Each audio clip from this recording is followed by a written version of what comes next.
नवीन video बघण्यासाठी मराठी कीर्तन YouTube चॅनलला subscribe करा. अंगीकार ज्याचा केला नारायणी, अंगीकार ज्याचा केला नारायणी, निंदतेही तेने वंद्य केले, निंदतेही तेने वंद्य केले, निंदतेही तेने वंद्य केले. आजा मेळ बिल्ली तारिली कुंडनी, आजा मेळ बिल्ली तारिली कुंडनी, प्रत्यक्ष पुराणी वंद्य केले, प्रत्यक्ष पुराणी वंद्य केले, प्रत्यक्ष पुराणी वंद्य केले. ब्रह्महत्या राशी पातके अपार, ब्रह्महत्या राशी पातके अपार, ब्रह्महत्या राशी पातके अपार, ब्रह्महत्या राशी पातके अपार. वाल्मिक किंकर वंद्य केला, वाल्मिक किंकर वंद्य केला, वाल्मिक किंकर वंद्य केला. आजा मेळ बिल्ली तारिली कुंडनी, आजा मेळ बिल्ली तारिली कुंडनी, आजा मेळ बिल्ली तारिली कुंडनी, आजा मेळ बिल्ली तारिली कुंडनी. वंद्य केले, प्रत्यक्ष पुराणी वंद्य केले, प्रत्यक्ष पुराणी वंद्य केले. तुका म्हणे येते भजन प्रमाण, म्हणे येते भजन प्रमाण, तुका म्हणे येते भजन प्रमाण, काय तोरपण जाळावे ते, काय तोरपण जाळावे ते, काय तोरपण जाळावे ते. आजा मेळ बिल्ली तारिली कुंडनी, आजा मेळ बिल्ली तारिली कुंडनी, प्रत्यक्ष पुराणी वंद्य केली, प्रत्यक्ष पुराणी वंद्य केली, प्रत्यक्ष पुराणी वंद्य केली. विठोबार घुमाये, विठोबार घुमाये, विठोबार घुमाये, विठोबार घुमाये, विठोबार घुमाये, विठोबार घुमाये, विठोबार घुमाये, विठोबार घुमाये.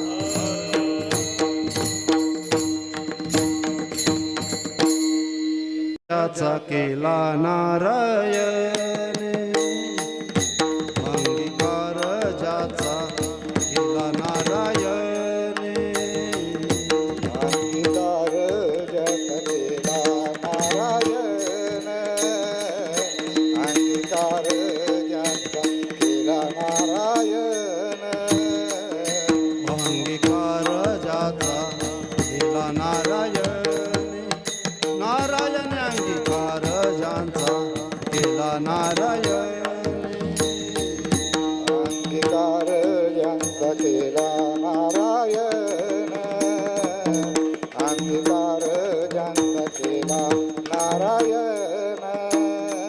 निंदतेही तेने वंद्य केले, निंदतेही तेने वंद्य केले. आजा मेळा बिल्ली, आजा मेळा बिल्ली तारिली कुंडनी, वंद्य केले, वंद्य केले. आजा मेळा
निंद्यते तेन वंद्य केले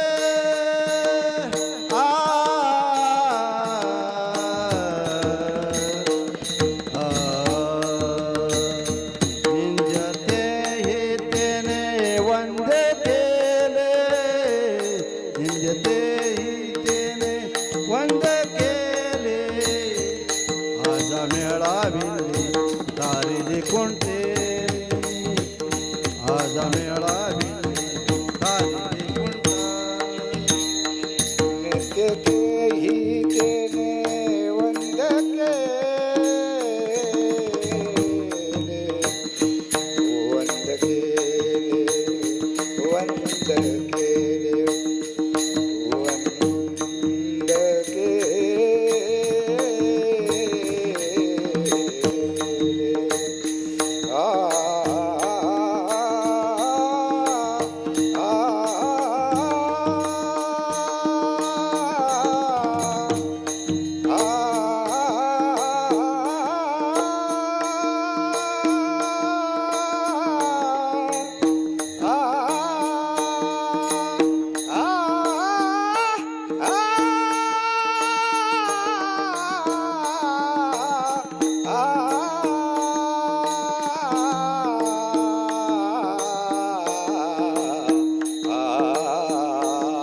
नित्य तेहि केने वंद्य केले नित्य तेहि तेने वंद्य केले आज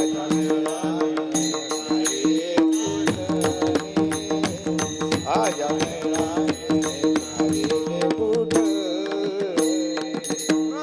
प्रत्यक्ष पुराणे वंद्य केले प्रत्यक्ष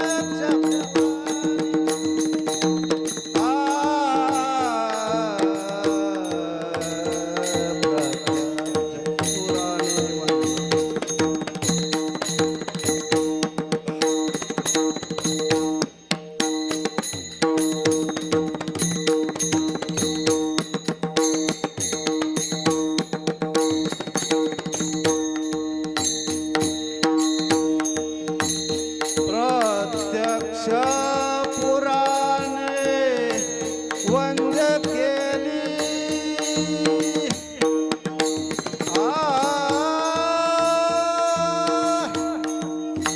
प्रत्यक्ष पुराणे वंद्य केली वंद्य केली वंद्य केली प्रत्यक्ष पुराणे वंद्य केली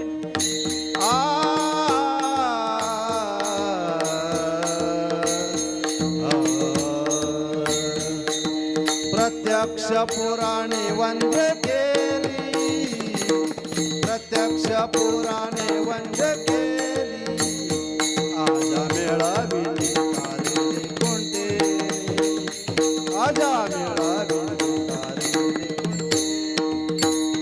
प्रत्यक्ष पुराणी वंद्य केली प्रत्यक्ष पुराणी वंद्य केली वंद्य केली वंद्य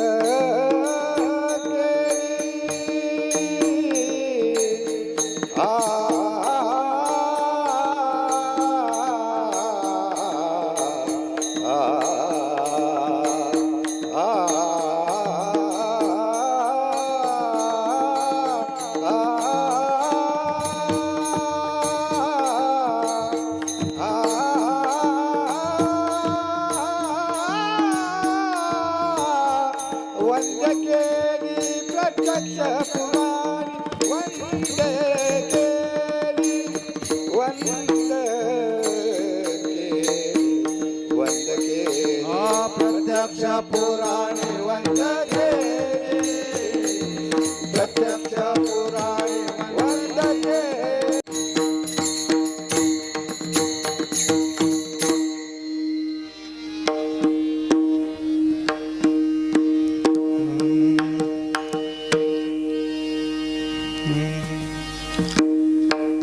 अंगीकार ज्याचा केला नारायणे अंगीकार ज्याचा केला नारायणे, निंद्यतेही त्याने वंद्य केले. अजामेळ भिल्ली तारिली कुंटनी, प्रत्यक्ष पुराणी वंद्य केले. ब्रह्महत्या राशी पातके अपार, ब्रह्महत्या राशी पातके अपार, वाल्मिक किंकर वंद्य केला. अजामेळ भिल्ली तारिली कुंटनी, प्रत्यक्ष पुराणी वंद्य केले. तुका म्हणे येथे भजन प्रमाण, तुका म्हणे येथे भजन प्रमाण, काय थोरपण जाळावे ते. अजामेळ भिल्ली तारिली कुंटनी, प्रत्यक्ष पुराणी वंद केली. समचरण सरोजम साम्रनीलांबुधावम, जगननीत पाणिं मंडनं मंडनानां. तरुण तुलसी माला कंदरं कंजनेत्रं, सदय धवलहासं विठ्ठलं चिंतयामि. महायोगपीठे तटे भीमरत्या, वरं पुंडलिकाय दातुं मुनीन्द्रे. समागत्य तिष्ठं तमानन्दकन्दं, परब्रह्मलिङ्गं भजे पाण्डुरङ्गं. पांडुरंगाकारो प्रथम नमो, पांडुरंगाकारो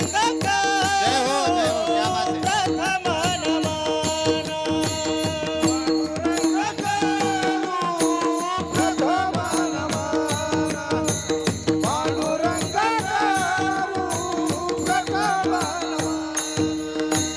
दुसरे चरण संतातिया, दुसरे चरण संतातिया. त्यांच्या कृपादाने कथेचा विस्तारू, त्यांच्या कृपादाने कथेचा विस्तारू. दुसरे चरण बाबा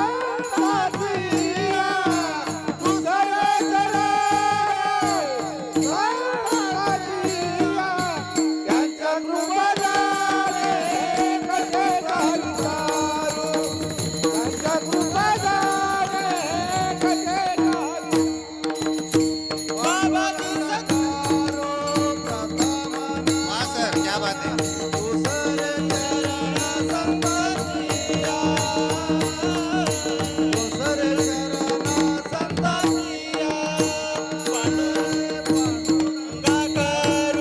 प्रथम नमन, दुसरे चरण संताचिया,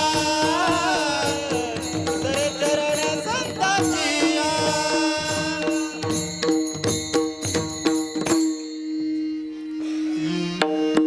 पांडुरंगा करू प्रथम नमन, दुसरे चरण संतांचिया.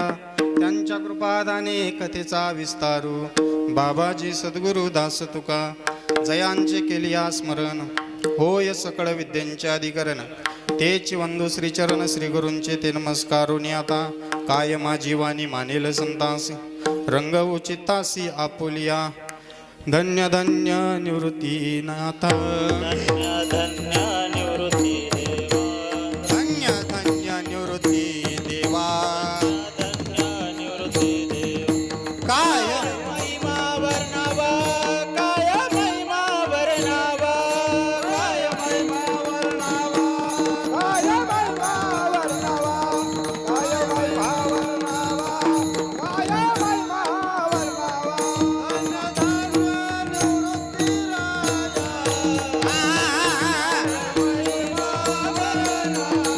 जय हो.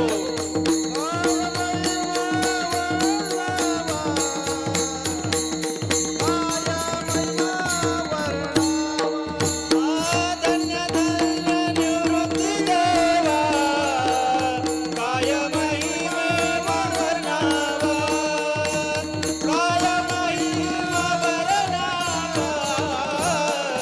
काय महिमा वर्णावा. विठाला विठाला विठाला विठाला.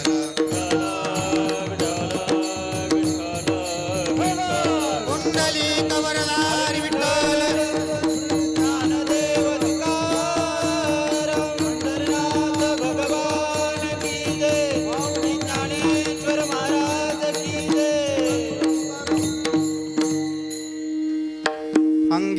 ज्याचा केला नारायणे, अंगीकार ज्याचा केला नारायणे, निंद्यतेही तेने वंद्य केले. आजामेळ भिल्ली तारिली कुंटनी, प्रत्यक्ष पुराणी वंद्य केली. ब्रह्महत्या राशी पातके अपार, ब्रह्महत्या राशी पातके अपार, वाल्मिक किंकर वंद्य केला. आजामेळ भिल्ली तारिली कुंटनी, प्रत्यक्ष पुराणी वंद्य केली. तुका म्हणे येथे भजन प्रमाण, तुका म्हणे येथे भजन प्रमाण, काय तोरपण जाळावे ते. आजामेळ भिल्ली तारिली कुंटनी, प्रत्यक्ष पुराणी वंद्य केली. प्रस्तुत प्रसंगी कीर्तन रूपी शिवकर्ता निवडलेला भंग, विश्वमान्य विश्वभूषण विश्वाधिकार चिन्मय स्वरूप असणारे अधिकार स्थित प्रज्ञ साधू. वयाच्या 16 वर्षी डाव्या हाताचा अंगठा कापला, भगवान शंकराच्या पिंडीला रक्ताचा टिळा चोळला आणि शपथ घेतली, जगेल तरी महाराष्ट्र धर्मासाठी आणि मरेल तरी महाराष्ट्र धर्मासाठी. या स्वराज्याचे संस्थापक हिंदू हृदय सम्राट राजा छत्रपती शिवाजी महाराज यांचे आद्यगुरु श्री जगद्गुरु तुकोबाराय यांचा 4 चरणाचा उत्कृष्ट असा अभंग सेवेसाठी निवडलेला आहे. विठाला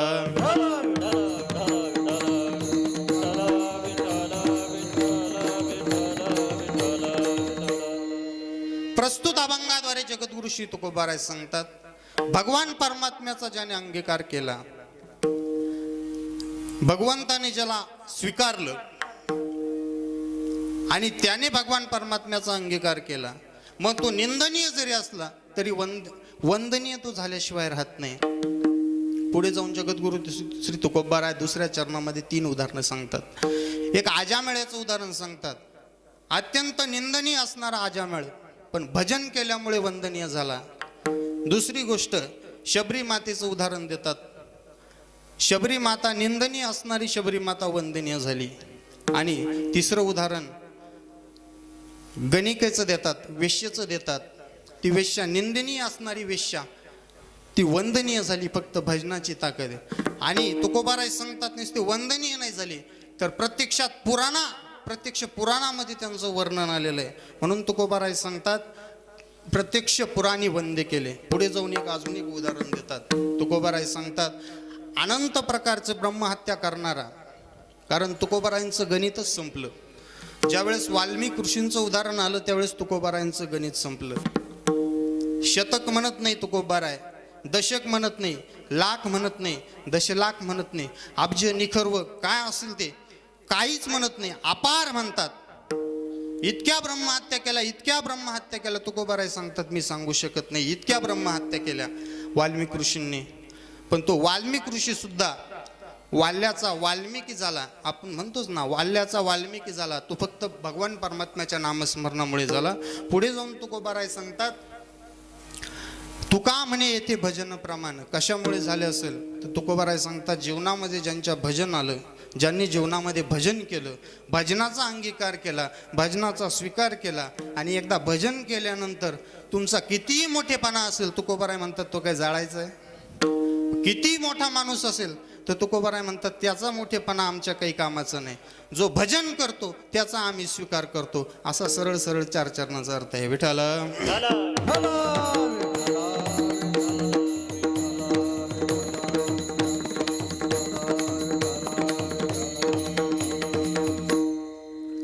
सेवेला सुरुवात करण्यापूर्वी अल्पसा परिहार देणं हे वक्त्याचं आद्य कर्तव्य आहे. अनुसार या ठिकाणी आपण सगळे एकत्र जमलो.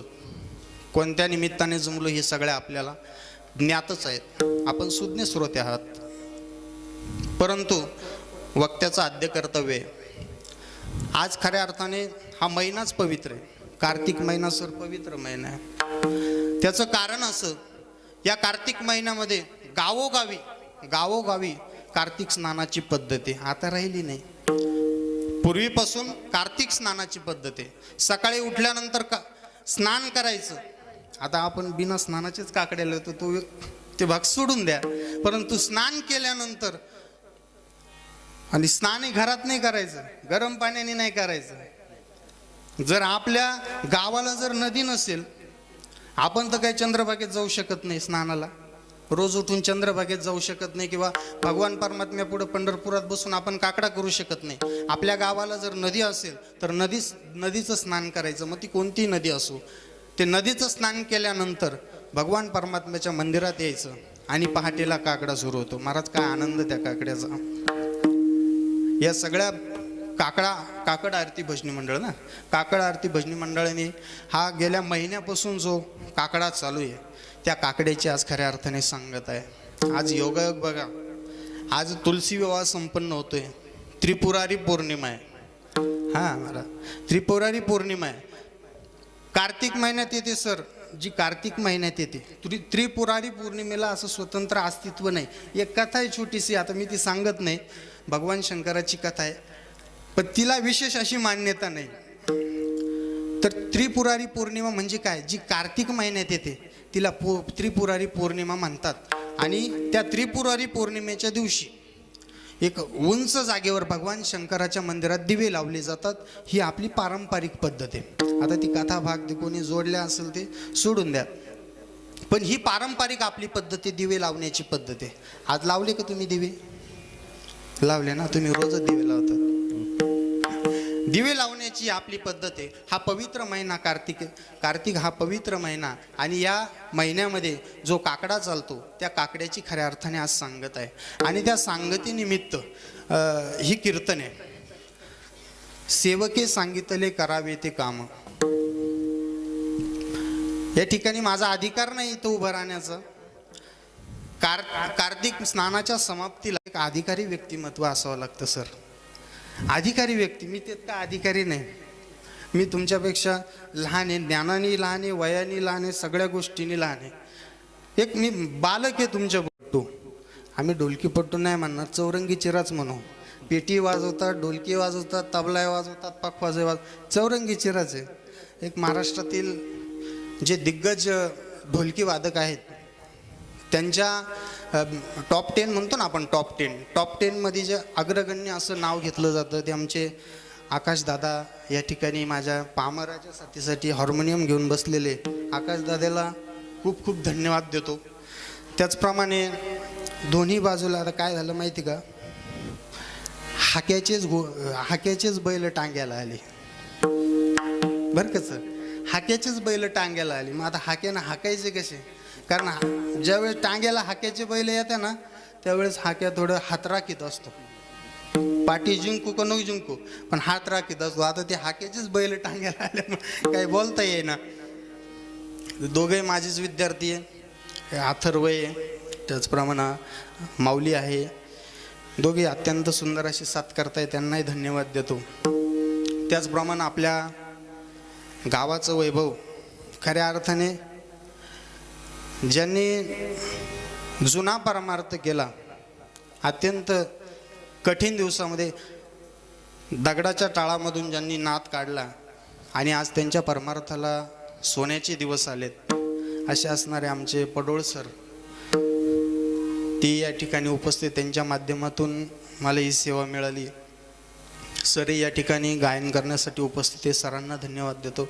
त्याचप्रमाणे महाराष्ट्रातील एक नामवंत मृदंगाचार्य हरिभक्तपरायण सचिन महाराज कुलथे दादा या ठिकाणी उपस्थित आहेत, त्यांनाही धन्यवाद देतो. असे माझ्यासारखे लय वाजवले असतील दादा तुम्ही, त्यांनाही धन्यवाद देतो. त्याचप्रमाणे आदरणीय, मला नाव माहीत नाही, संजय महाराज आदरणीय हरिभक्तपरायण गानकोकिळा संजयजी महाराज तिडके हे या ठिकाणी उपस्थित आहे. आदरणीय पुंडलिक महाराज हे या ठिकाणी उपस्थित आहेत. त्याचप्रमाणे आदरणीय साहेबराव महाराज हे या ठिकाणी उपस्थित आहेत. त्याचप्रमाणे रामदास अप्पा असतील. त्याचप्रमाणे आमचे अत्यंत जिवलग गोंद्याचे प्रेम करणारे, माझ्यावर अत्यंत नितांत प्रेम करणारे गोंदेकर मंडळी या ठिकाणी उपस्थित आहेत, त्यांनाही धन्यवाद देतो. त्याचप्रमाणे आळंदीच्या सद्गुरू श्री जोग महाराज संस्थेमध्ये जे अध्ययन करतायत, आता बाबा 3ऱ्या वर्षालात ना, घरी आहे का? अच्छा, अध्ययन करत होते, आता महाराज घरी आहेत. अत्यंत साधनेचा परमार्थ आहे, ते या ठिकाणी विना घेऊन उभे आहेत, त्यांनाही धन्यवाद देतो. आता तुम्हाला एक प्रश्न पडला असेल, का रे भाऊ म्हणशील गावठी भाषेत आपल्या, का रे भाऊ तू जवळच्याचे नाव घेतले ना, आमचे का नाव घेतले नाही? घेतो ना, तुमचे नाव घेतो ना. घेऊ का? घेऊ का? तुमचं नाव घेऊ का? तुमचं नाव घेतो. महादेवाच्या पिंडीवर बेल वाहतो वाकून, महादेवाच्या पिंडीवर बेल वाहतो वाकून, प्रभू रामचंद्राच्या साक्षीनं. काय नाव? काय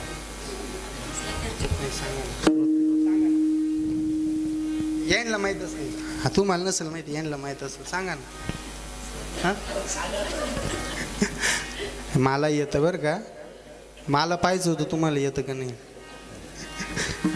महादेवाच्या पिंडीवर बेल वाहतो वाकून, महादेवाच्या पिंडीवर बेल वाहतो वाकून, तुमच्या सगळ्यांचं नाव घेतो, प्रभू रामचंद्राचा मान राखून. मस्तक हे माझा पायावरी, मस्तक हे पायावरी, मस्तक माझे पायावरी, मस्तक माझे पायावरी. या वारकरी संतांच्या, या वारकरी संतांच्या, वारकरी संतांच्या,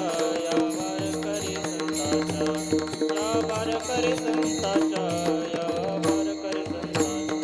मस्तक हे पायावरी, या वारकरी संतांच्या, या वारकरी संतांच्या, या वारकरी संतांच्या. मस्तक हे पायावरी, या वारकरी संतांच्या, या वारकरी संतांच्या, या वारकरी संतांच्या.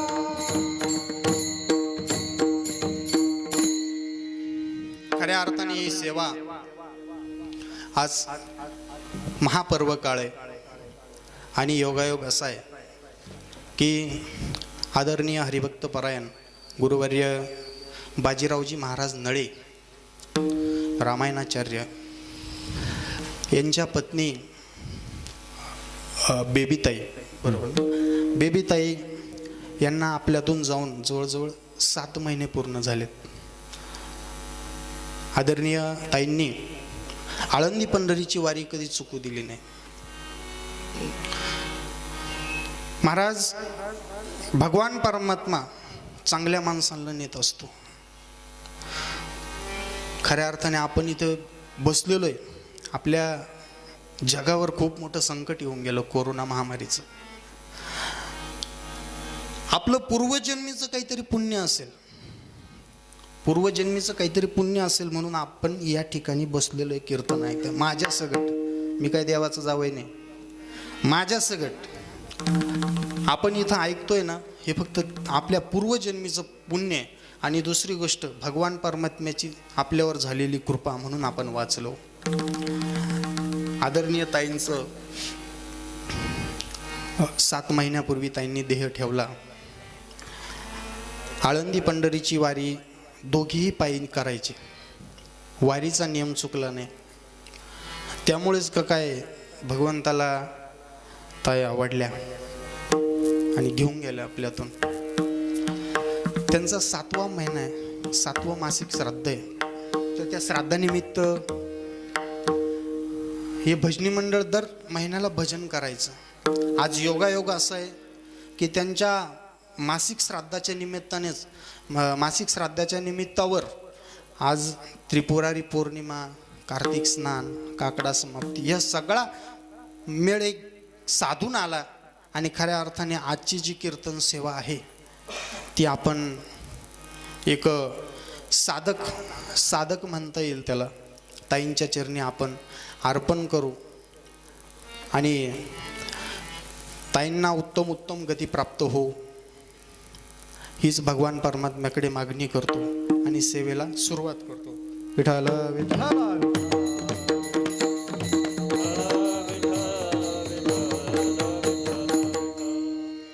खऱ्या अर्थाने कीर्तन लेट सुरू झालंय. 11 वाजता आपल्याला थांबायचं आहे. कंप्लीट 11 वाजता तुम्हाला तुमच्या गोदडी हॉस्पिटलमध्ये नेऊन ॲडमिट करतो मी. 11 वाजता आपल्याला थांबायचं.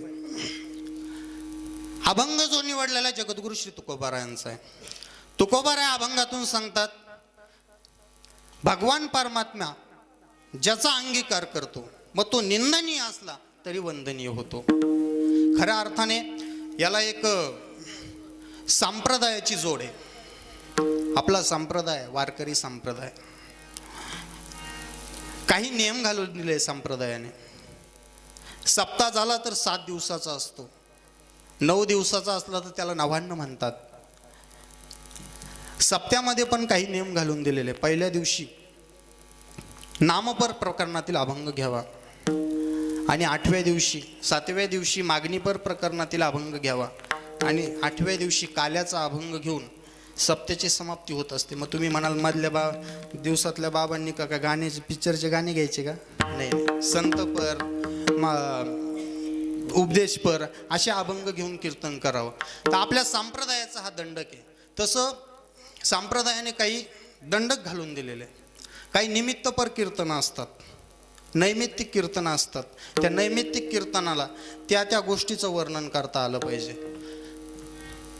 रामनवमीच्या दिवशी भगवान श्री रामचंद्राचं वर्णन करता आलं पाहिजे. हनुमान जयंतीच्या दिवशी हनुमंतरायांचं वर्णन करता आलं पाहिजे. बाकीचं सांगत नाही मी, आपल्याला वेळ कमी आहे.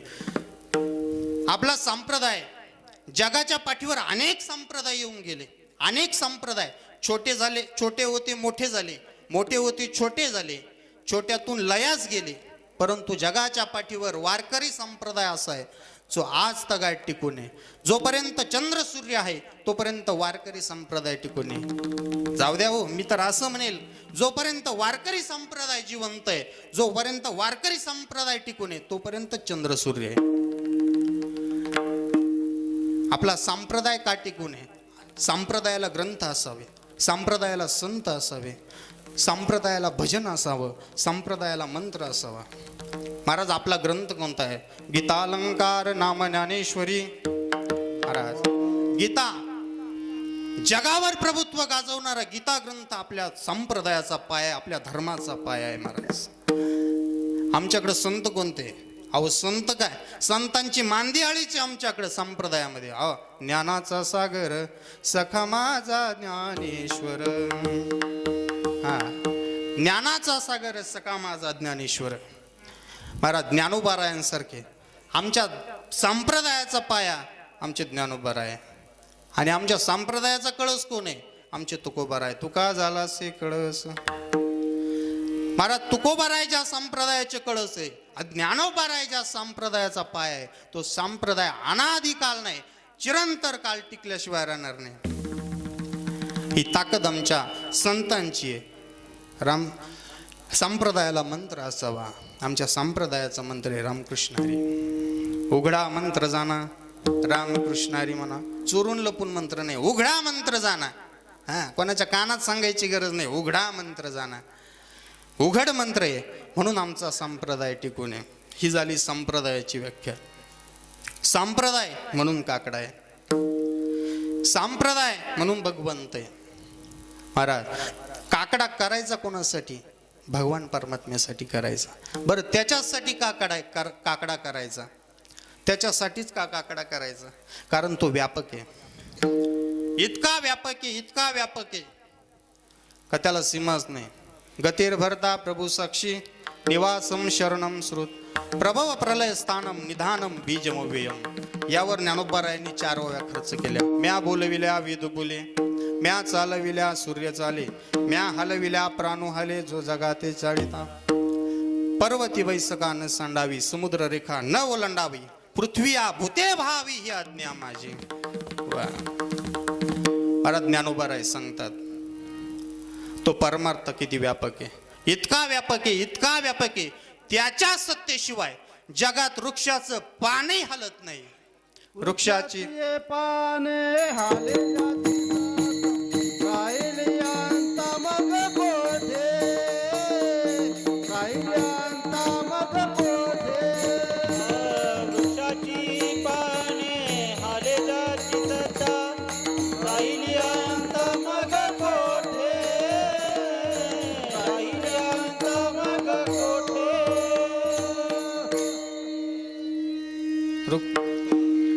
तुझिया सत्तेने वेदासी बोलणे, सूर्यासी चालणे तुझी आवड. ऐसा तू समर्थ ब्रह्मांडाचा धनी.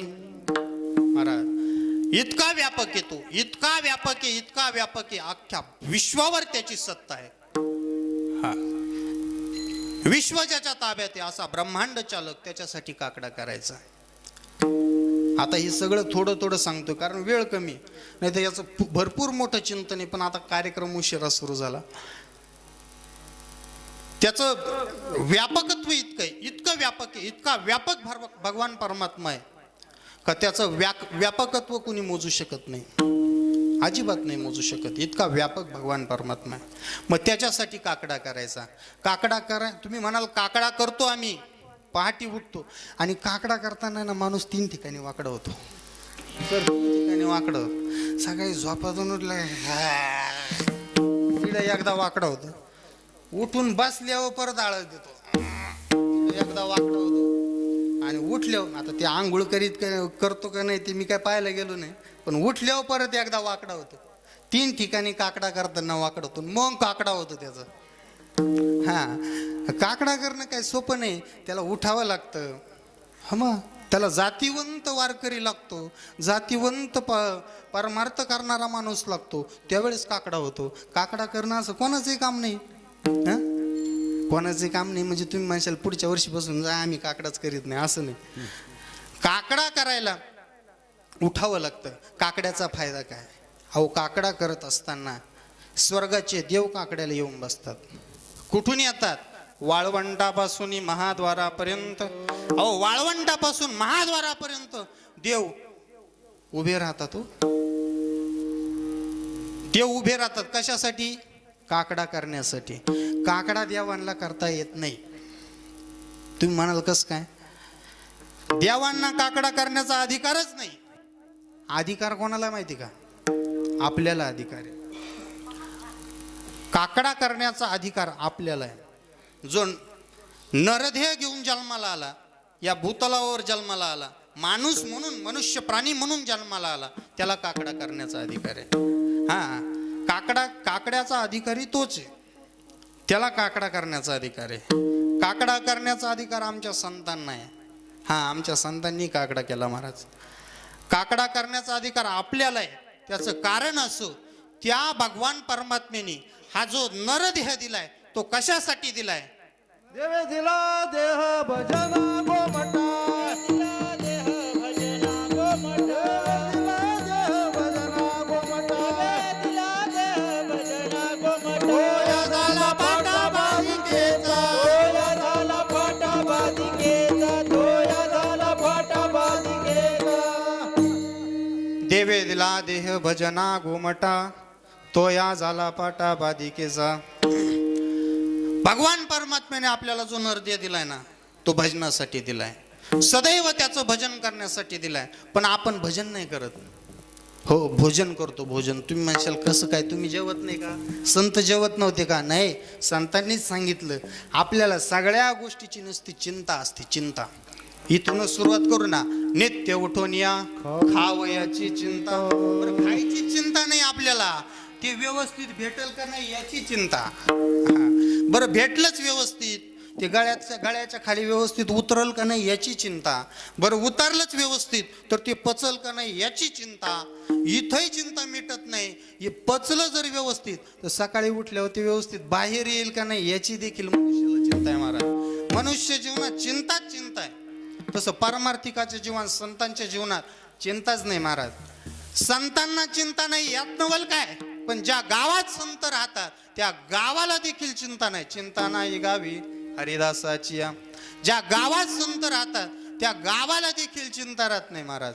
हा, तशी संसारिक जीवाला इतकी चिंता, इतकी चिंता, चिंतेचं भांडारच भरलेलं आहे. बरं, हिशोब सुरू होतो. संसारिक जीवाचा हिशोब सुरू होतो सर. हा, एक पायला जर उळं टाकलं ना, एक पायला, साधा हिशोब सांगतो, एक पायला जर उळं टाकलं ना तर त्या उळ्याच्या आधीच हिशोब सुरू होतो. एक पायला टाकलं म्हणजे किती लागल? हा, 2 एकर रान लागेल का? किती? 2 बिघे का 3 बिघे? चांगलं वापलं तर 4 बिघे लागेल. हा, चांगलं वापलं तर 4 बिघे लागेल. आणि 4 बिघ्यात किती कांदे होतील? 300 क्विंटल, 350-400 क्विंटल कांदे होत. बिघ्याला 100 धरा. चला, आपल्याला कुठं आणायचे का इकायचे जाऊ द्या ना मरू द्या. 400 क्विंटल कांदे धरा. 400 क्विंटलला जर 2,000 रुपयानं भाव सापडला किती लाख रुपये झाले? 8 लाख रुपये झाले. मग 8 लाखाची मस्त स्विफ्ट गाडी घेऊ. मग स्विफ्ट गाडीतून मस्त मग बायकोला बसू, पोराला बसू, बंटीला बसू, बाबल्याला बसू, मस्त फिरायला जाऊ. सगळं चालूच नसतं, चिंताच. आधीच नियोजन, इतका पाऊस झाला, इतका पाऊस झाला सर, रोप उतारलंच नाही हो. अहो कुठे गेलं? राहिलंच काय खाली? काहीच राहिलं नाही महाराज. ही संसारिका जीवा म्हणजे संसारिकाच्या जीवनातली चिंता आहे. तसं आमच्या संतांच्या जीवनात चिंताच नाही. अहो श्री अण्णांना करता मिली तरी तुकोबारायांच्या जीवनात चिंता नाही. फक्त अखंड देवाचं भजन चालू होतं, चिंताच नाही, अजिबात चिंता नाही. हा, बरे झाले देवा, निघाले दिवाळे. हा, चिंताच नाही. आणि छत्रपतींनी नजराणा पाठवला तरी आनंद नाही, तरी मोह नाही. आमच्या संतांच्या ठिकाणी चिंताही नाही आणि मोह नाही. सोने रुपये आम्हा मृत्यू के समान, माणिक पाषाण खडे जैसे. हा, आम्हाला खडेच वाटतात ते संत म्हणतात. तुकोबाराय म्हणतात आम्हाला खडेच वाटतात, आम्हाला नकोच ते.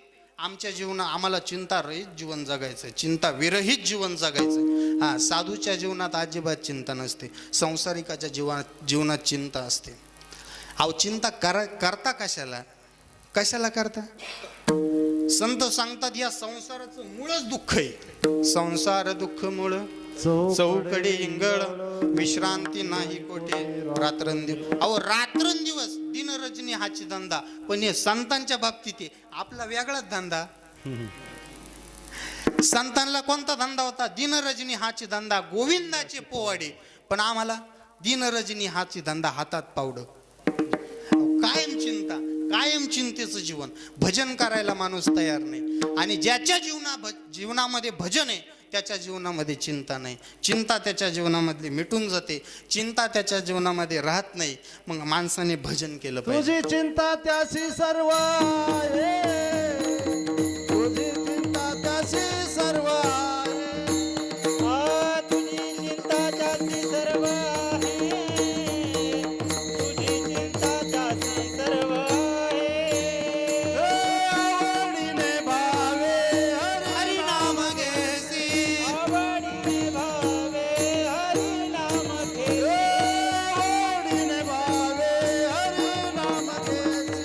आवडीने भावे हरी नाम घे. तुझी चिंता त्याची सर्व आहे, तुझी चिंता त्याची सर्व आहे. तुझी चिंता त्याची सर्व आहे, तुझी चिंता त्याची सर्व आहे.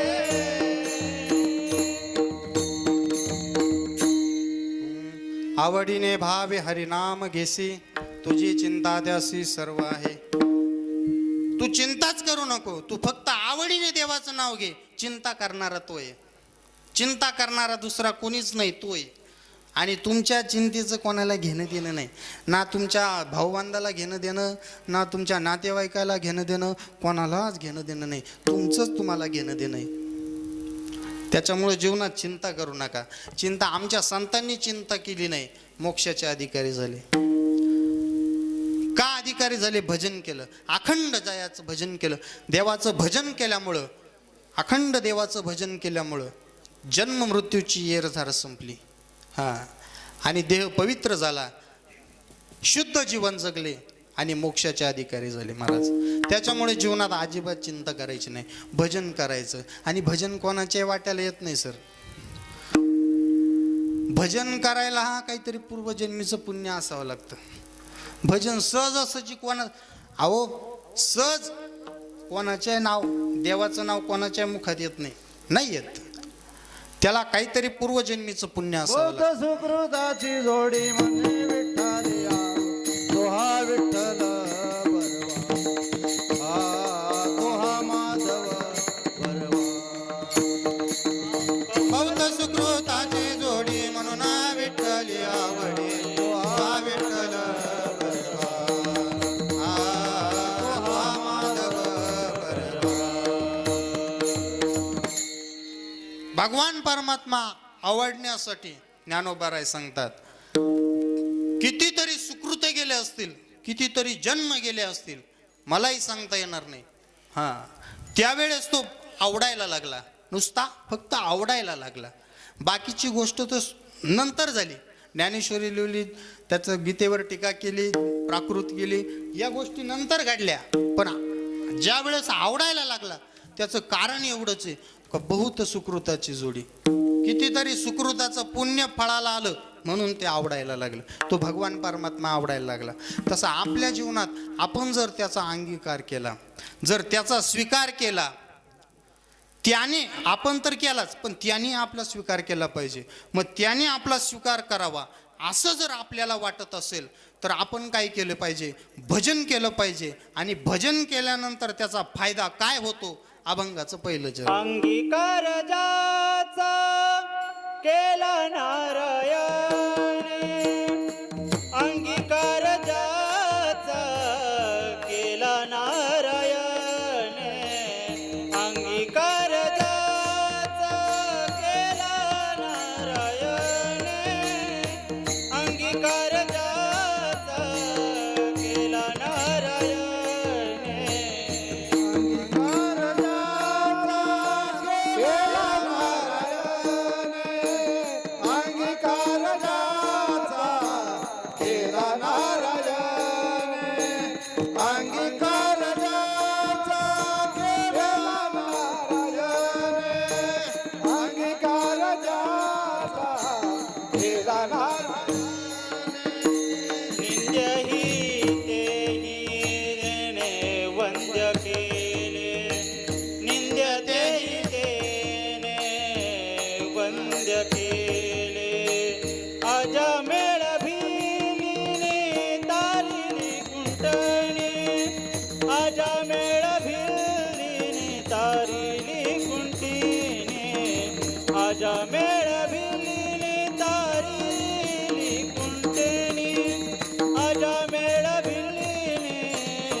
तुकोबाराय सांगतात, भगवान परमात्म्याने जर आपला अंगीकार केला, आपण किती निंदनीय असलो तरी वंद्य झाल्याशिवाय राहणार नाही.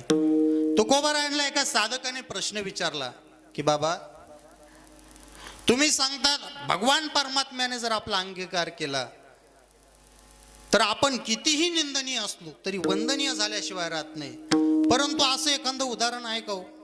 तुकोबाराय सांगतात आहे ना. तुकोबाराय आजामेळ्याचं उदाहरण देतात. अत्यंत कुलवान घरातला ब्राह्मण, दशग्रंथी ब्राह्मण, 4 वेद 6 शास्त्र 18 पुराण मुखोद्गत असलेला तपस्वी ब्राह्मण आजामेळ. आता आजामेळ्याची कथा आपल्याला सगळ्याला माहितीच आहे, धावती सांगतो फक्त वेळ कमी. इतका तत्वनिष्ठ असणारा ब्राह्मण एके दिवशी भांडण बघितलं. एक व्यक्ती त्याच्या पत्नीला मारत होता. हे आजामेळ्याने बघितलं. आजामेळ्याने बघितल्यानंतर आजामेळ्याला राहवलं नाही, कारण तत्वनिष्ठ होता. आपली भारताची संस्कृती अशी आहे, एखादा जर व्यक्ती, एखादा पुरुष जर एखाद्या स्त्रीच्या अंगावर हात टाकत असेल तर आपण बघत नाही बसलं पाहिजे, गेलं पाहिजे. आपली संस्कृती आपल्याला सांगते. तसं आजामेळ्याला ते बघवलं नाही, राहवलं नाही. आजामेळा गेला. अरे का मारतोस, का मारतोस तिला? आजामेळ्याला त्या पुरुषाने सांगितलं, हे आमचं भांडण आहे, तुला बोलण्याचा यात काय अधिकार नाही. आजामेळ्याने तरी त्या स्त्रीला विचारलं, का मारतोय हा, तुला काय त्रास आहे? म्हटले, मी काबाड कष्ट करते, कमवून आणते आणि याला पैसे दारू पिण्यासाठी पैसे लागतात, कुठून देऊ, किती काबाड कष्ट करू, याच्यातून प्रपंच कसा चालवायचा आणि याला पैसे किती द्यायचे. त्यावेळेस आजामेळेने सांगितलं, एवढंच ना, माझ्याकडे येऊन राहा. आणि आजामेळेच्या सोबत ती स्त्री राहू लागली. प्रसंग असा झाला, एक दिवस ती स्त्री म्हणायला लागली की मी या घरामध्ये तुमची पत्नी म्हणून राहते की काय, माझं अस्तित्व काय या घरामध्ये. त्यावेळेस आजामेळ्याने सांगितलं, तू फक्त एक आश्रयित म्हणून राहतेस. त्यावेळेस ती स्त्री म्हटली, असं नाही चालणार, या ठिकाणी मी राहते, भरपूर दिवस झाले या ठिकाणी राहते, मी अख्ख्या गावाला ओरडून सांगेल आजामेळ्याने माझ्याशी संग केला, अख्ख्या गावाला ओरडून सांगेल. आजामेळ्याने विचार केला, हिला ठेवून घेतलं तरी गाव नाव ठेवणारे, लोक नाव ठेवणारे, आणि नाही ठेवलं, हिने ओरडून जर गावाला सांगितलं की आजामेळ्याने माझ्याशी संग केला, तरी आपल्याला नाव ठेवणारच आहे लोक. त्यामुळं आजामेळ्याने ठेवून घेतलं. आजामेळ्याचा पुत्र, शॉर्टकट सांगतो, खूप रंगावता येते, इतकी रंगावता येते, 15-15, 20-20 मिनिटं रंगावता येते, वेळ कमी आपल्याकडं. आजामेळ्याचा पुत्र, आजामेळ्याचं जाण्याचे दिवस जवळ आले. त्यावेळेस एक साधू महाराज चालले होते. त्याला सांगितलं, जा महाराजांना बोलून आण. तत्वनिष्ठ ब्राह्मण होता, दशग्रंथी ब्राह्मण होता. त्याच्या बघितल्या आजामेळ्याच्या लक्षात येत होतं समोरचा माणूस कसा आहे. बघितल्याबरोबर लक्षात येत होतं की समोरच्या माणसाचा अधिकार किती आहे, हे आजामेळ्याच्या लक्षात येत होतं. आजामेळ्याने सांगितलं, जा बाळा, त्याला बोलून आण. साधूला बोलून आणलं. आणि साधू आल्यानंतर साधूने विचारलं, मला का बोलवलंय. म्हटले, तुम्ही चाललात कुठं. म्हटले, हे माझ्या प्रश्नाचं उत्तर नाही, मला का बोलवलं याच्यासाठी सांग. आजामेळ्याने जीवनात घडलेली सगळी हकीकत सांगितली. यावर काहीतरी उपाय सांगा. साधू महाराज म्हटले, मी एक उपाय सांगून जाईल, तेवढा जर केला तर निश्चित तुला मोक्षाची प्राप्ती झाल्याशिवाय राहणार नाही.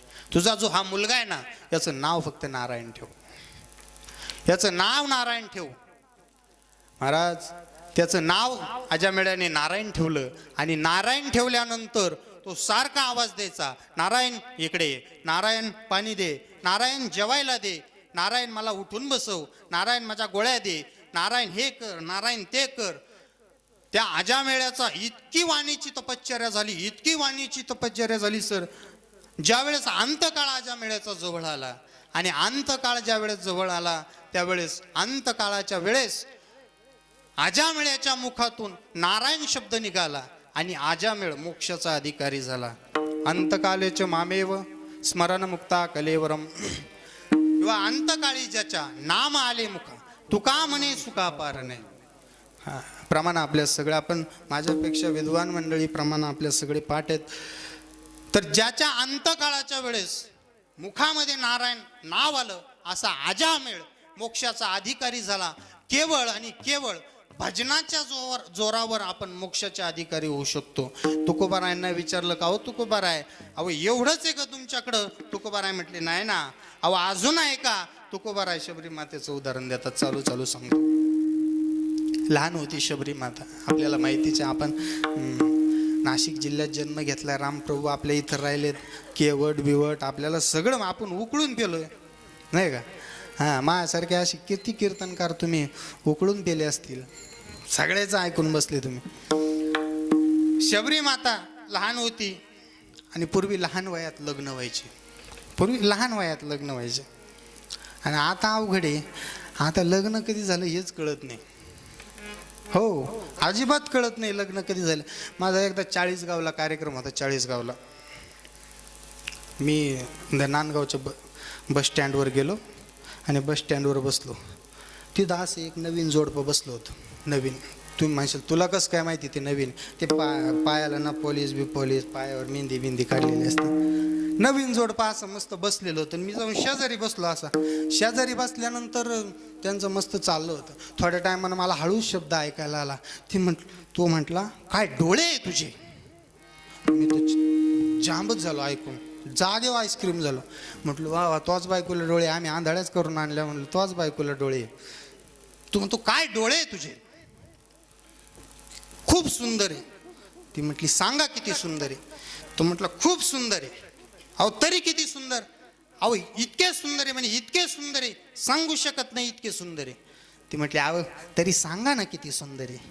तो म्हणतो तुझे डोळे इतके सुंदर आहे, तुझ्या डोळ्यांमध्ये मला अख्खं जग दिसतं. मी टपक्यानं उठून उभा राहिलो. मी वैतागलो होतो गाडीची वाट पाहून त्याला म्हणलो भाऊ धुळे गाडी कुठं आली सांग बरं मला.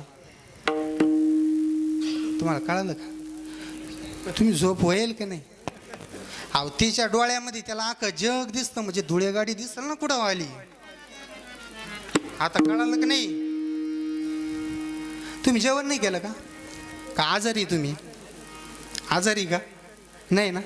हां, असं मी काय सांगत होतो, पूर्वी लहानपणी लग्न व्हायचे, आता सारखं नाही.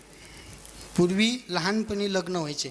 शबरीचं लग्न ठरलं आणि बकऱ्या होत्या, बकऱ्या होत्या. त्या बकरीसोबत शबरी माता खेळायला लागली. इतकी रमली आणि शबरी मातेचं लग्न जवळ आलं. आणि शबरी मातेच्या आईने सांगितलं काय ह्या ज्या बकऱ्या आहे आता ह्या उद्या लागणार आहे आपल्याला. शबरी माता म्हटली कशासाठी लागणार आहे? कशासाठी लागणार आहे? म्हटले आता उद्या पाहुणे येणार आहे, पाहुण्याला जेवण नको का? शबरी माता म्हणे आई जर माझ्या लग्नासाठी या निष्पाप जीवाचा जर बळी जात असेल तर मला हे लग्नच नको. शबरी माता जंगलात निघून गेली. महाराज जंगलात निघून गेली. जंगलात बरेचसे दिवस राहिली. जंगलामध्ये एक आश्रम होता. त्या आश्रमात ऋषी राहत होते. ते ऋषी ज्यावेळेस स्नानाला जायचे गंगेवर, स्नानाला जात असताना शबरी माता ज्या रस्त्याने ऋषी स्नानाला जात होते तो रस्ता झाडून काढायची, झाडावर जाऊन बसायची. एक दिवस ऋषींनी शिष्यगणांना विचारलं का रे मी रोज स्नानाला जातो, स्नानाला जात असताना चकाचक रस्ता असतो, कोण साफ करतं?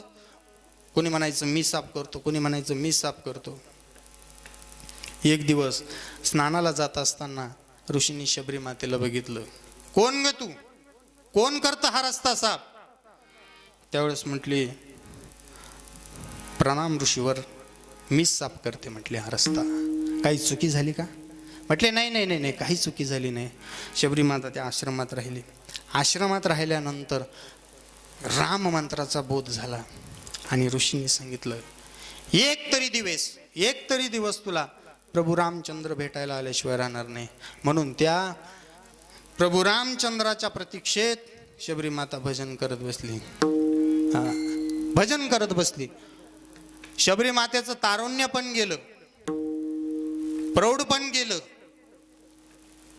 आणि आता म्हातारपण आलं. तरी तिला अपेक्षा होती की एक ना एक दिवस प्रभू रामचंद्र मला भेट देतील, एक ना एक दिवस माझा राम मला भेटायला येईल.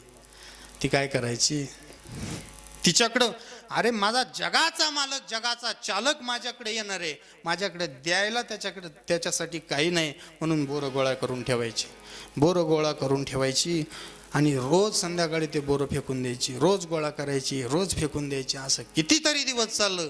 एकही दिवस राम आला नाही. एक दिवस ज्यावेळेस तो उजाडला, प्रभू रामचंद्र तिच्या भेटीसाठी आले, त्यावेळेस डोळे असे शबरी मातेचे बारीक झालेले होते, हाडकं दिसत होते, अंगावर मांस राहिलं नव्हतं. त्या शबरी माता प्रभू रामचंद्राच्या प्रतीक्षेमध्ये इतकी व्याकुळ झाली होती का तिला कसलंच भान राहिलं नव्हतं. अगदी ते बोरं घेतलेले, ते बोरं हातात टोकली. प्रभू रामचंद्रांना बघितलं. प्रभू रामचंद्रांच्या पायावर डोकं ठेवलं आणि डोकं ठेवल्यानंतर जीवनाचं सार्थक झालं महाराज.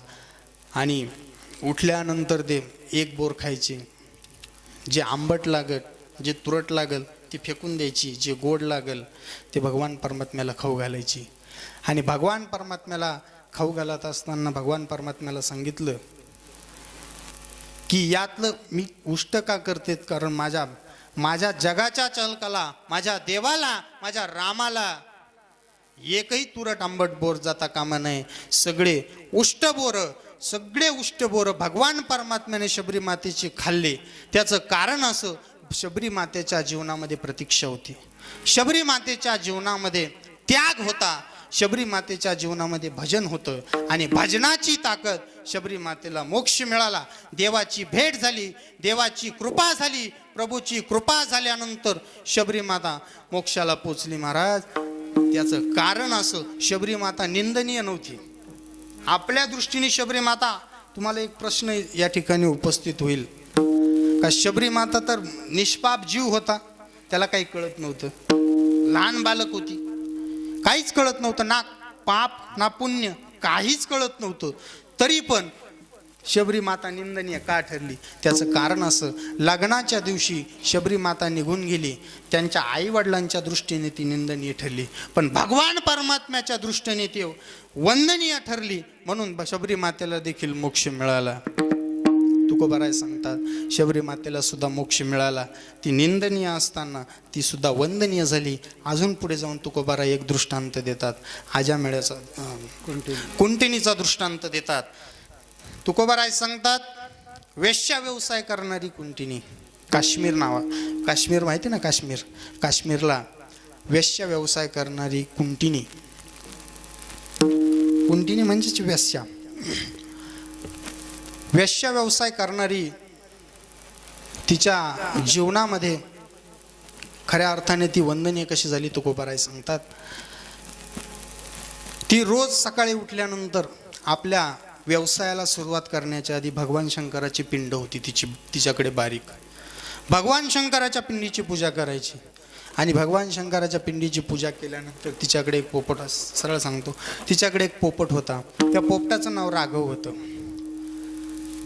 ती सदैव फक्त राघवला आवाज द्यायची. तिच्याकडे जो सकाळी कस्टमर येईल, दिवसभर तिच्याकडे जे कस्टमर येतील, जे ग्राहक येतील, त्यांना ती तृप्त करत असत. आणि त्यानंतर उरलेला वेळ फक्त भक्तीमध्ये वाया घालवत असत. ती राघव राघव राघव राघव राघव जीवनामध्ये तिच्या इतका जप झाला. अंतकाळ ज्या वेळेस जवळ आला, त्यावेळेस अंतकाळाच्या वेळेस तिच्या तोंडामध्ये भगवान परमात्म्याचं, राघवाचं नाव आलं आणि तिला देखील मोक्ष मिळाला. तुकोबाराय सांगतात, आजामेळ्याला मोक्ष मिळाला. आजामेळा निंदनीय होता तरी तो वंदनीय झाला. त्यानंतर शबरी मातेला मोक्ष मिळाला. शबरी माता निंदनीय होती, तीही वंदनीय झाली. तुकोबाराय सांगतात, कुंटनी वेश्या करणारी बाई, तीही निंदनीय होती, तीही वंदनीय झाली. याचं कारण असं, याचं कारण फक्त एवढं, नुसते वंदनीयच झाले नाही तर त्याची दखल पुराणांनी घेतली. ज्या पुराणामध्ये त्यांचं वर्णन आलं. तुकोबाराय सांगतात, अशा निंदनीय जे कृत्य करणारे ते देखील भगवान परमात्म्याच्या नामस्मरणाने वंदनीय झाले. कोण झालं याचं उत्तर तुकोबाराय अभंगाच्या दुसऱ्या चरणात देतात. आजा मेळभिली तारिली कुंटिनी, आजा मेळभिली तारिली कुंटिनी,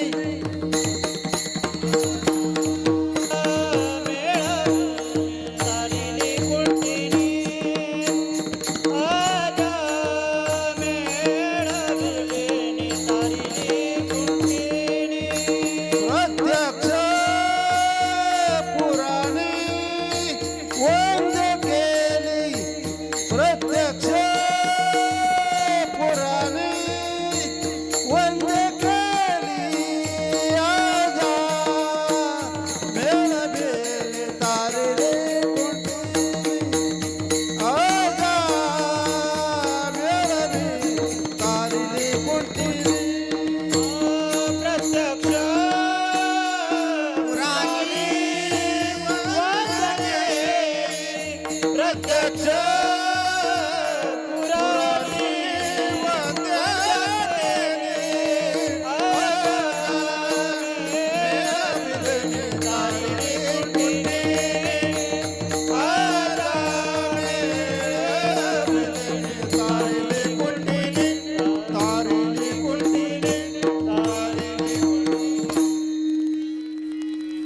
तुकोबाराय सांगतात, निंदनीय असणारे वंदनीय झाले फक्त भगवान परमात्माच्या भजनामुळं. ते भजन म्हणजे काय नेमकं तुम्हाला सांगतो. ज्या वेळेस आपण भगवान परमात्म्याच्या समोर बसतो आणि त्याचं नामचिंतन ज्या वेळेस आपण करत असतो, त्यावेळेस त्या नामचिंतनात एकाग्र होणं याला भजन म्हणतात. आमचे तुकोबराय भजन करताना इतके एकाग्र व्हायचे. अहो, देव साक्षात समोर उभा राहिला तरी तुकोबाराय देवाकडे पाहायला तयार नाही. इतके एकाग्र तुकोबाराय भजनामध्ये व्हायचे. मन एकाग्र होणं म्हणजे भजन आहे. मनाची एकाग्रता जर करायची असेल तर सर्वात उत्तम साधन म्हणजे भजन आहे. हो.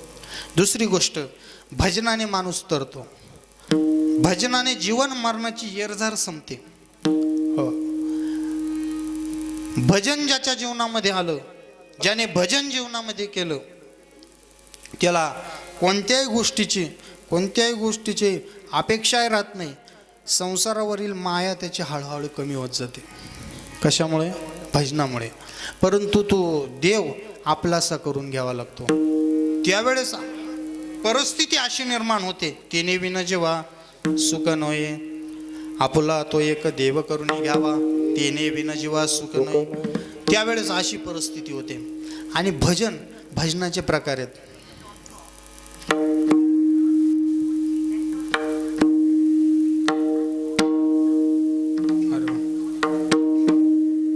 चांगले विठाला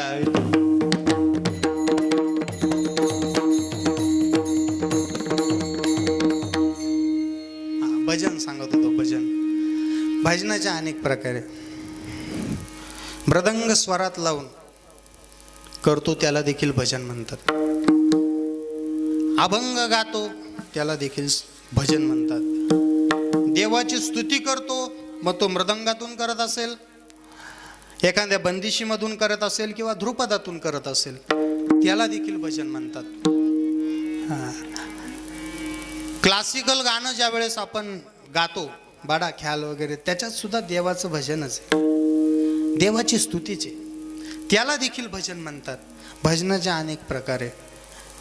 पण संतांचं भजन कसं आहे माहिती का? संतांचं भजन येईल तैसा बोल, जसं येईल तसं भजन आहे. आणि आमचं भजन, काही भजनाचे प्रकार असे आहेत की त्याला मृदंग स्वरात असावा लागतो, तबला स्वरात असावा लागतो, गायक स्वरात असावा लागतो. आता मी स्वरात नाही पण जोरात आहे. एक तर माणसाने स्वरात असावं, नाही तर जोरात असावं. मी स्वरात नाही पण जोरात आहे. काहीतरी एक आहे.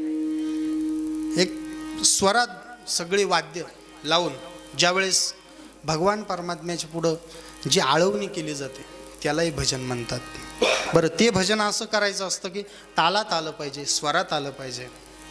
ते संतांच्या भजनासारखं नाही. ते भजन देवाला आवडतं. भोळ्या भावनेने केलेलं भजन देखील देवाला आवडतं. स्वरात पकवाज तबला लावून गायलेलं भजन सुद्धा देवाला आवडतं. देवाला सगळंच भजन प्रिय आहे. फक्त भजन करताना आपण जर त्या भावनेतून केलं तर देवाला प्रियच आहे. पण जर भजन करताना आपली भावना चुकली तर ते भजन देवाला प्रिय नाही. हो, आमच्या तुकोबारायला भानच राहत नव्हतं. तुकोबाराय कुठेही बसले तरी भजन करायचे. कुठेही बसले, अहो घरात पाहुणे येऊन बसले तरी तुकोबाराय भजन. मेवना आला निमंत्रण द्यायला लग्नाचं तरी तुकोबारायांचं भजन. तुकोबारायांचं भजन आयुष्यभर संपलं नाही. शौचविधीला बसले तरी तुकोबाराय भजन करतात. एक माणूस आला, तुकोबाराय अहो तुम्ही संत ना. शौचविधीला कुठं भजन करतात, देवाचं नाव घेतात. तुकोबाराय म्हटले, माझी मज झाली अनावर वाचा छंद. तुकोबाराय म्हणतात, छंद त्याचा घेतला एकदा मी, मला दुसरं काहीच आठवत नाही. रात्र न कळे, दिवस न कळे, काहीच कळत नाही मला. एकदा भजनाची गोडी लागली ना, एकदा भजन आपलंसं झालं, देव आपलासा झाला का त्याच्या जीवनामध्ये दुसरं काहीच त्याला आवडत नाही. तुकोबाराय सांगतात, असंच भजन एकाने केलं. कुणी केलं? आज ज्याच्या डोक्यावर ब्रह्महत्याचं पातक होतं. बरं, एक ब्रह्महत्या नाही, 100 नाही सर, हजार नाही, लाख नाही, कोटी नाही, अब्ज नाही, दश नाही. हवा असं इतकं. ज्या वेळेस तो आता तुमच्या लक्षात येईल का, एक ब्राह्मण मारला का एक खडा त्या रांजणात टाकायचा. मला कळालं असं. एक ब्राह्मण मारला का एक खडा त्या रांजणात टाकायचा. बरं अशी किती रांजणं भरवली? 7 राजनं. ते का आपले राजनं होते का? एक अंडा काढला म्हणजे संपलं राजन. असे 7 राजनं, इतके मोठी राजनं, गावाच्या गाव बसतील असे राजनं होते. एवढे रांजणं त्या वाल्या कोळ्याने भरवली. इतकी पापं केली, इतकी पापं केली. तुम्हाला एक सांगू सर, झाडावरचा आंबा ज्या वेळेस पिकतो, झाडावरची कैरी ज्या वेळेस पिकते, त्यावेळेस पोपटाला आमंत्रण द्यायला लागत नाही का? पत्र लिहायला लागतं पोपटाला, पोपट दादा आमच्या झाडावरची कैरी पिकली, तुम्ही या तारखेला या, ती कैरी खाऊन जा.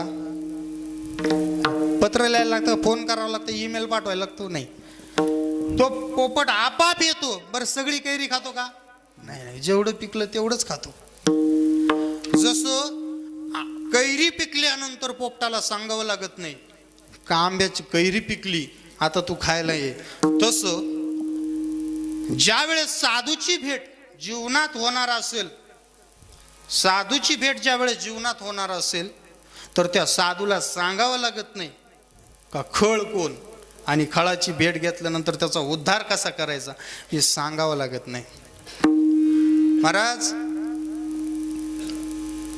मोती जर थेंब, पावसाचा थेंब जर तव्यावर पडला, मृग नक्षत्राचा थेंब तापत्या तव्यावर पडला, तर काय होतं? हांडाभर पाणी तयार होतं. झोपले काय? हांडाभर पाणी तयार होतं काय? राहतच नाही. तो पाहायला शिल्लक राहत नाही. तापेल तव्यावर मृग नक्षत्राचा एक जर थेंब पडला तर तो बघायला शिल्लक राहत नाही. पण तोच थेंब जर एखाद्या शिंपल्यात पडला तर त्याचा काय तयार होतो? मोती तयार होतो. मग आपला हा थेंब, हे शरीर जे आहे ना, शरीर रूपी थेंब फक्त संत नावाच्या शिपल्यामध्ये आपलं गेलं का त्याचा मोती झाल्याशिवाय राहत नाही. तसं वाल्या कोळ्याच्या जीवनामध्ये नारद मुनींची भेट झाली. नारद मुनींची भेट झाल्यानंतर नारद मुनी गेले. नारायण. नारद मुनींनी सांगितलं, वाल्या कोळीने सांगितलं, विचारलं कोण तुम्ही? म्हटलं आता मी तुला मारणार. त्यावेळेस नारद महर्षी हसायला लागले. बघा, जीवनामध्ये तुम्ही किती धीट असाल, किती तुमच्यात हिंमत असेल, पण ज्या वेळेस आपल्यापेक्षा वरचढ भेटतो त्यावेळेस माणूस घाबरल्याशिवाय राहत नाही. वाल्या कोळी घाबरून गेला. झालं, माझा एवढाच दृष्टांत सांगतो आणि कीर्तन सेवा संपवतोय. वाल्या कोळी घाबरला की मी आतापर्यंत इतकी ब्रह्महत्या केली, इतके ब्राह्मण मारले, पण माझ्या जीवनामध्ये असा एक ब्राह्मण भेटला का जो मला बघून हसतोय. हसायचं कारण काय? म्हटले मी तुला मारणार. नारद महर्षी म्हटले खुशाल मार, पण माझ्या एका प्रश्नाचं उत्तर दे. आतापर्यंत तू जेवढे पाप केले, आतापर्यंत जीवनामध्ये जितकी पाप, जितक्या ब्रह्महत्या तुझ्याकडून घडल्या, त्या पापाला वाटेकरी कोण आहे? म्हटले वाल्या कोळी म्हटला माझी बायको आहे, माझी मुलं आहे, ते माझ्या पापामध्ये वाटेकरी होतील. म्हटले घरी जा, बायकोला विचार माझ्या पापामध्ये वाटेकरी होशील का? वाल्या कोळ्या घरी गेला आणि घरी गेल्याच्या नंतर त्याची बायको मडक्यांची जी हे असते ना, मडके पूर्वी पाणी भरून ठेवायचे मडक्यान, त्याला काय म्हणतात, उतरण उतरीत होती. तिच्या हाताला नेमका विंचू चावलेला होता. विंचू लय गोड वाटतं विंचू चावले, नाही ना? बरं वाटतं ना? आजी खुशाल मध्ये. हा आजी चावेल का तुम्हाला? चावेल का? कोणा विंचू चावला? मला वर हात करून दाखवा बरं आतापर्यंत. हा कसं होतं? गार वाटत. हा ते वेदना अवघड असतात महाराज. त्या विंचू चावल्याच्या वेदना त्या वाल्या कोळ्याच्या बायकोला होत होत्या. आणि वाल्या कोळ्याने प्रश्न विचारला, मी आतापर्यंत जीवनामध्ये जितकी पापं केली त्या पापाची वाटेकरी होशील का? वाल्या कोळ्याच्या बायकोने दिलेले उत्तर अत्यंत सुंदर आहे. वाल्या कोळ्याची बायको म्हटली, आता मला या विंचवाच्या डंखानं जितका वेदना होते ना, त्या वेदनेचे फक्त तुम्ही अर्धे वाटेकरी व्हाल का? होता येईल का तुम्हाला? वाल्या कोळ्या म्हटलं नाही. मग जर ज्या अर्थी तुम्हाला माझ्या वेदनेचं अर्ध वाटेकरी होता येत नसेल, तर तुम्ही आयुष्यभर केलेल्या ब्रह्महत्येच्या पातकाचं मी तरी कशी वाटेकरी? वाल्या कोळ्या परत नारद महर्षीकडे आला आणि नारद महर्षीला सांगितलं, महर्षी, नाही, माझी बायको वाटेकरी होत नाही. मग तुझी जर बायको तुझ्या पापात वाटेकरी होत नसेल, तुझं पाप जर ती अर्ध वाटून घेत नसेल, तर तू हे करतो कोणासाठी? त्यावेळेस वाढल्या विसरूच सांगत नाही. खूप इतकी रंगावता येते कथा, वेळ आपल्याला खूप झालेला आहे. खरं तर अजून सर एक चरण बाकी, त्याच्यावर नाव बोलायचं म्हटलं तर अर्धा तास लागेल, पण धावतं सांगतो की एवढ्या पापामध्ये जर तुझ्या कोणी वाटेकरी होत नसेल, तर तुझा हे करतो कोणासाठी? त्यावेळेस वाल्या कोळ्याने नारद महर्षीला हात जोडले आणि सांगितलं, या पुढचा मार्ग तुम्ही सांगा.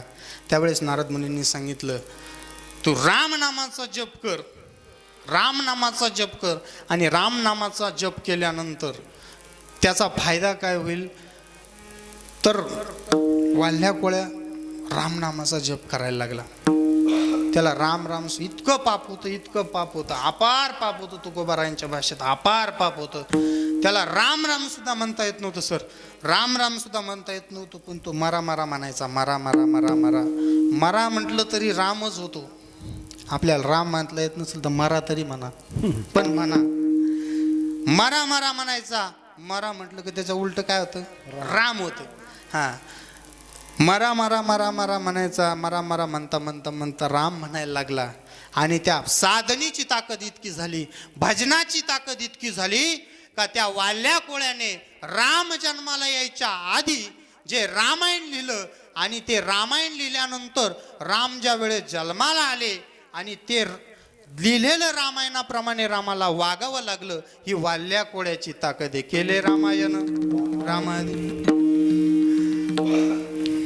प्रमाण द्यायचं होतं, काय करताय? बोलीला वाल्मिकी तैसेचे करीन वर्तुनी दावीन ना.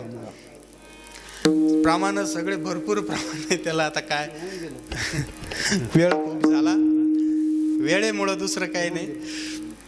तर वाल्मिक ऋषींनी जे रामायण लिहिलं त्याप्रमाणे प्रभू राम श्रीचंद्रांना वागावं लागलं.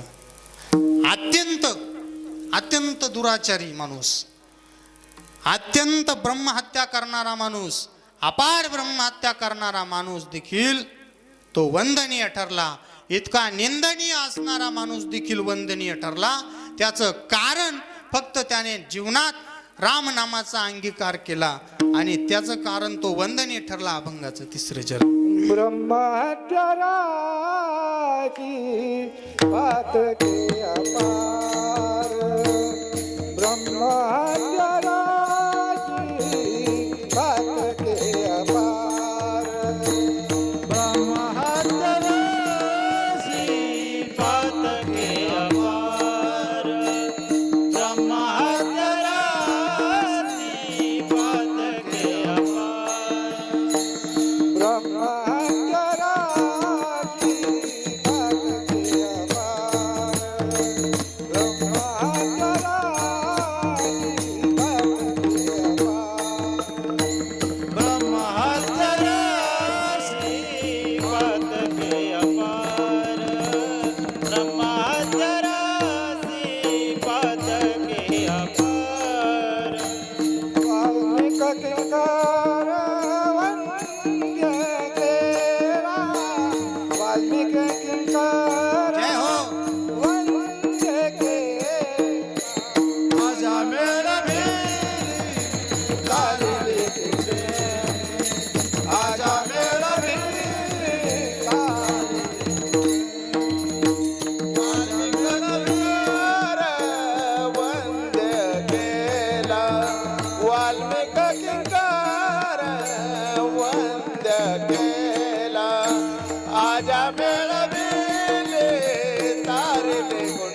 आजा मेळा बेले तारेले गुंडेने.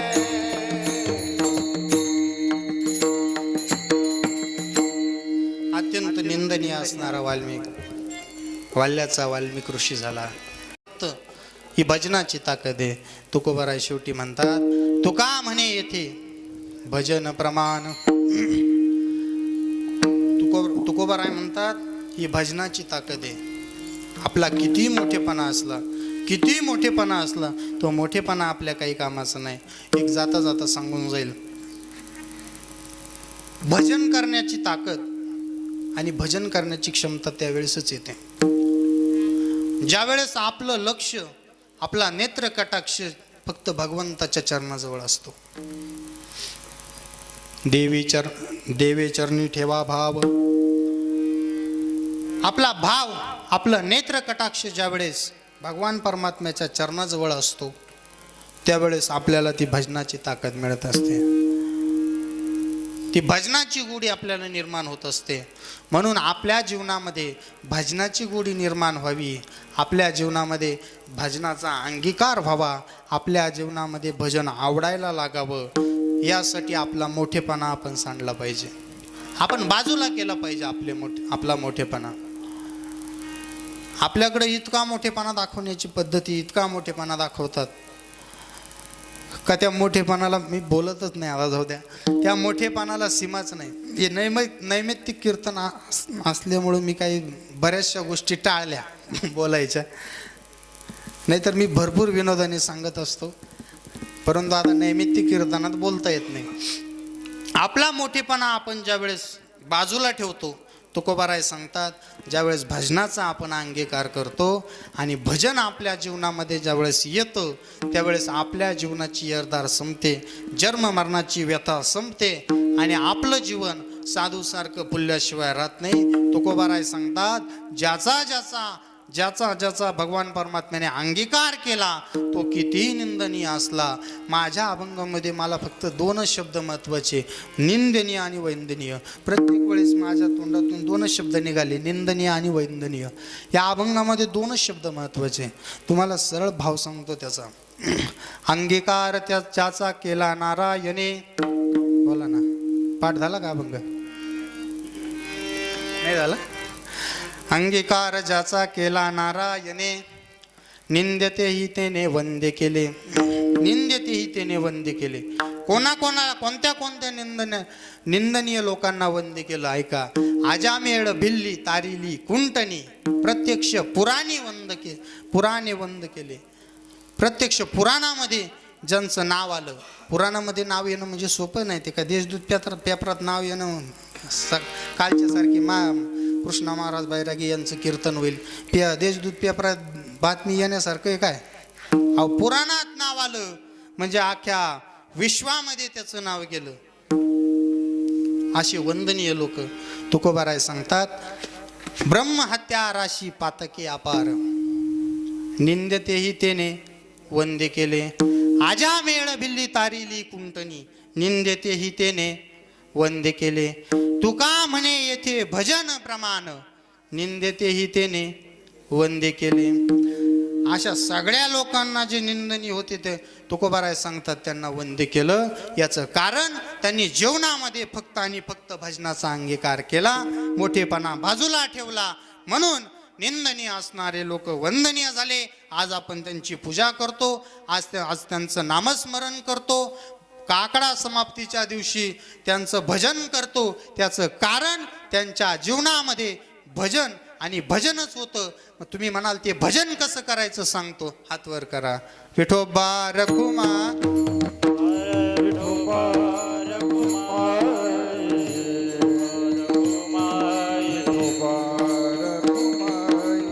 निघाला असेल माझ्या मुखातून ते माझ्या बुद्धीचे दोष ते मला परत करा. जे चांगलं आहे ते घेऊन जा, फक्त चपला नेऊ नका. चांगली नेशाल, खरा विड सोडून जाशाल, असं नका करू. जे कीर्तनातून ऐकलेलं, जे चांगलं ऐकलंय ते घेऊन जा. खऱ्या अर्थाने काय होतं माहिती का, वेळ कमी पडला ना मग ते विषय मांडता येत नाही. आणि आज नेमकं तसंच झालं. होत असतं काय नाही. बरं, जास्त कीर्तन केलं ना सगळ्यांना झोपा येईल राहते. जास्त कीर्तन केलं ना ते म्हणशील याला तारखाच भेटते नाही म्हणून लय कीर्तन करतो. आणि लवकर संपवलं ना वरून लोक गागत, म्हणजे लोक घोड्यावर चालून देते नाही. आणि आम्ही एकटाच बोलू काय, घोड्यावर चालून देते नाही, पायी चालू देते नाही. हा, म्हणजे जास्त कीर्तन केलं की म्हटलं याला तारखा नाही, आणि कमी जर केलं म्हणजे याचं भांडवल संपलं. आता करावं कसं बा. हां, एका कीर्तनात असा प्रसंग आला सर. समाज होता, भरपूर समाज, 2-3 हजार समाज होता. 11 वाजले, 11:15 वाजले, तर मला लक्षात आलं नाही, घड्याळ नव्हतं माझ्याकडं. बरं, मला कोणी खुणवलं नाही, घड्याळ नव्हतं. 11 वाजले, 11:15 वाजले. एक जण उठला, मी पाहिलं त्याला उठताना. तो घरी गेला. घरी काय केलं माहिती, त्यानं रुमणं आणलं. रुमणं कळतं ना, रुमणं. हां, रुमणं घेऊन आला आणि तो असा मांडपाला चौकून गरके मारायचा, असं गरके मारायचं. मी एकदा म्हटलो, हा बाबा काय झालं काय नेमकं. तो म्हटला तू का तो चालू दे. जाऊ दे बा, आपण दुसऱ्या गावात परत जायचं, आपल्याला कुठं डोकं लावत्या. आपण 15 मिनटं झाली त्याचं तेच. लावू झालं काय तुम्ही मला सांगा तर खरी. तो चालू दे म्हणे, तुला काय कोण काही म्हणलं का, चालू दे म्हणे. तो चालू दे. अजून 10 मिनटं चाललं पण मला राहवलंच नाही. म्हटलं अहो मला सांगा तरी काय झालं. ते म्हणले तो चालू दे. म्हटलं ना, म्हटलं मग झालं काय, तुला मी काय म्हटलं का. म्हटलं मग म्हणतो कोणाला तू नेमका. तो म्हणे तुला काहीच म्हणलो नाही. म्हणलो मग झालं काय, तुला तारीख कोणी दिली त्याला पाहू राहिलं म्हणे. महाराज वेळ झाला तरी लोकांना चालत नाही, त्यामुळं आपलं वेळेत कार्यक्रम केलेलं. कारण जास्त बोललं तर बरं वाटत नाही, बरं बोललं तर खरं वाटत नाही. त्यामुळं माणसं गडबड करून उठण्याची शक्यता असते. त्यामुळं वक्त्यानं लवकर आवरून घेणं हे वक्त्याचं कर्तव्य आहे.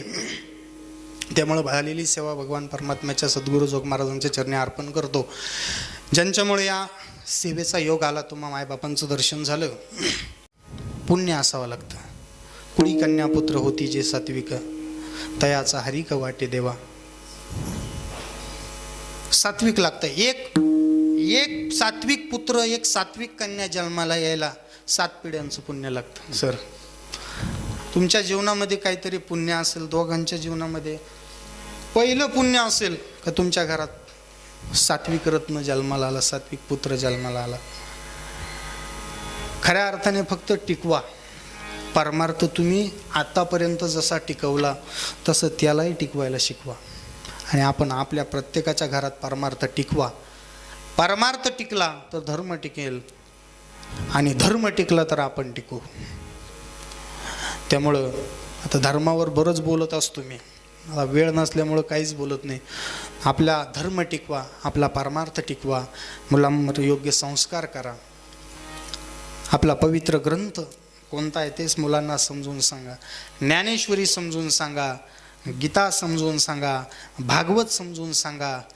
हनुमान चालीसा पाठ करून घ्या, हरिपाठ पाठ करून घ्या मुलांकडून. हे संस्कार ज्यावेळेस आपल्या, एक सांगू का, हे संस्कार आपण ज्यावेळेस देऊ ना मुलांना, ज्यावेळेस हे संस्कार आपण मुलांना देऊ, हे मी सांगू शकत नाही की पुढं गेल्यानंतर हे संस्कार लागल्यानंतर तो त्या संस्कारामधून उदरनिर्वाहाचं साधन तपासेल, हे मी सांगू शकत नाही, किंवा त्या संस्कारांना उदरनिर्वाहाचं साधन बनवेल. परंतु हे नक्की सांगू शकतो, ज्या मुलाला आपण आपल्या पोटातून जन्म दिला, ज्या मुलाला आपण आपल्या पोटातून जन्म दिला, ज्यावेळेस आपल्यावर वेळ येईल, ज्यावर आपल्याला आपले हातपाय चालणार नाही, आपलं शरीर थकलेलं असेल, त्यावेळेस आपल्याला वृद्धाश्रमात जाण्याची वेळ येणार नाही, हे मी गॅरंटीने सांगतो. त्याचं कारण असं, आमच्या पवित्र हिंदू धर्माचे वारकरी संप्रदायाचे संस्कार इतके पवित्र आहे, चुकीच्या मार्गाला जाणारच नाही. एक सर थोडं 1 मिनटं घेतो फक्त. आळंदीमध्ये एक माझ्यासोबत विद्यार्थी राहिला होता. 17 वर्षापासून आळंदीत होता, 17 वर्षापासून. गडगंज श्रीमंत घरचा. वडील ज्या वेळेस यायचे त्यावेळेस मुलाला भेटायचे, पैसे द्यायचे, निघून जायचे. काहीच येत नव्हतं. टाळ वाजवता आला नाही, हरिपाठ म्हणता आला नाही, पखवाज वाजवता आला नाही, गाणं आलं नाही. मी एक दिवसच त्या काकांना म्हटलो, काका अहो तुम्ही याला एवढ्या दिवस आळंदीत 17 वर्ष झाले आळंदीत याला ठेवताय, याच्यावर खर्च करताय, याला तुम्ही सगळं पुरवताय, अहो याला काहीच येत नाही, घरी तुमच्या कामाला येईल, हा घेऊन जा. त्या काकांनी उत्तर दिलं, अत्यंत गोड होते.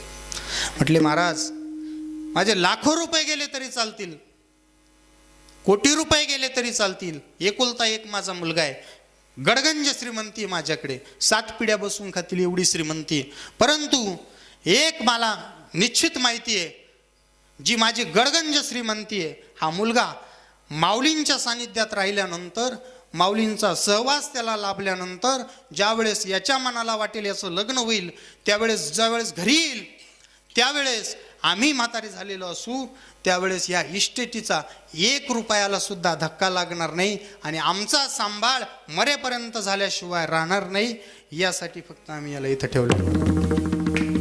महाराज काय विचार आहे? असे संस्कार आपल्या मुलांवर करा. झालेली शिवा भगवान परमात्म्याच्या चरणी अर्पण करतो आणि सेवेला पूर्णविराम देतो. चुकलं असेल तर मला एकांतात भेटून सांगा, काही अडचण नाही, समजून सांगा. जे चुकलं असेल ते तुम्हाला समजून सांगता येत असेल तर मला चुकलं म्हणा. आजी झालेली सेवा भगवान परमात्म्याच्या चरणी अर्पण करतो. सगळ्या मायबापांच्या चरणी नतमस्तक होतो. सगळ्या गुणीजन मंडळींना धन्यवाद देतो. कोणाचं नाव चुकून उकून राहिलं असेल, आमच्या राहुल दादाचं नाव राहिलं, बरेचशी नावं राहिले, आता नाव उल्लेख करत नाही. त्याचप्रमाणे खरं तर मोठ्याचं नाव शेवटी घ्यायचं असतं, म्हणून मी थांबलो होतो. महाराष्ट्रात ज्यांचा यूट्यूब चॅनल प्रसिद्ध आहे, अत्यंत प्रसिद्ध आहे, मराठी कीर्तन म्हणून, आमचे निखिल दादा अत्यंत जीवाचे स्नेही आमचे अत्यंत गोड व्यक्तिमत्व आहे. ती या ठिकाणी कीर्तन शूट करण्यासाठी उपस्थित आहेत.